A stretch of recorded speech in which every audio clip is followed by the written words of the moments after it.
പ്രിയപ്പെട്ടവരെ, ഈശോ നമ്മോട് പറയുകയാണ്, നിന്നെ സമർത്ഥമായി അനുഗ്രഹിക്കുമെന്ന്. റൂത്ത് 2:12 തിരുവചനം പറയുന്നു, നിന്റെ പ്രവൃത്തികൾക്കനുസരിച്ച് കർത്താവ് പ്രതിഫലം നൽകും. നീ അഭയം പ്രാപിച്ചിരിക്കുന്ന ഇസ്രായേലിൻ്റെ ദൈവമായ കർത്താവ് നിന്നെ സമർത്ഥമായി അനുഗ്രഹിക്കുമെന്ന്.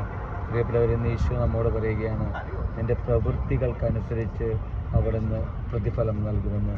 പ്രിയപ്പെട്ടവരെ, നമ്മുടെ ജീവിതത്തിൽ നമ്മൾ ചെയ്യുന്ന ഓരോ പ്രവൃത്തികളും, പ്രിയപ്പെട്ടവരെ, ദൈവത്തിന് നിരക്കാത്ത പ്രവൃത്തികൾ ചെയ്യാതിരിക്കുവാൻ എൻ്റെയും നിങ്ങളുടെയും ജീവിതത്തിൽ നമുക്ക് സാധിക്കണം.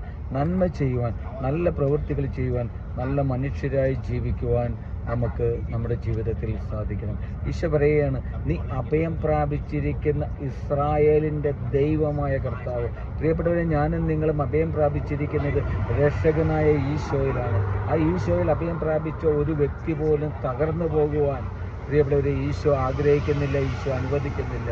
നിൻ്റെ എന്തെല്ലാം തകർച്ചകളും ദുരിതങ്ങളും പീഡനങ്ങളും എല്ലാം നിൻ്റെ ജീവിതത്തിലുണ്ടായാലും, പ്രിയപ്പെട്ടവരെ, നഷ്ടപ്പെട്ടു പോയ അവസ്ഥകൾ നിൻ്റെ ജീവിതത്തിലുണ്ടായാലും, ഒന്നുമല്ലാതായി തീർന്ന അവസ്ഥകൾ നിൻ്റെ ജീവിതത്തിലുണ്ടായാലും, നാളെക്കുറിച്ചുള്ള ആകുലതകൾ നിൻ്റെ ജീവിതത്തിലുണ്ടായാലും, ഈശോ പറയുകയാണ്, നീ ഒന്നുകൊണ്ടും വേദനിക്കേണ്ട, വിഷമിക്കേണ്ട, നിന്നെ ഞാൻ സമൃദ്ധമായി അനുഗ്രഹിക്കുമെന്ന്. അപ്പോൾ ഓർക്കുക, ജീവിതത്തിൽ നല്ല പ്രവൃത്തികൾ ചെയ്യുവാൻ, ദൈവത്തിന് നിരക്കാത്ത ഒരു പ്രവൃത്തി പോലും എൻ്റെ ജീവിതത്തിൽ ഞാൻ ഇനി ചെയ്യുകയില്ല എന്നൊരു തീരുമാനമെടുക്കുവാൻ എനിക്കും നിങ്ങൾക്കും സാധിക്കട്ടെ.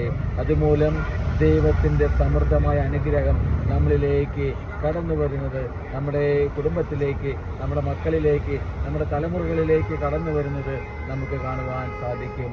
ഹല്ലേലൂയ, ആമേൻ.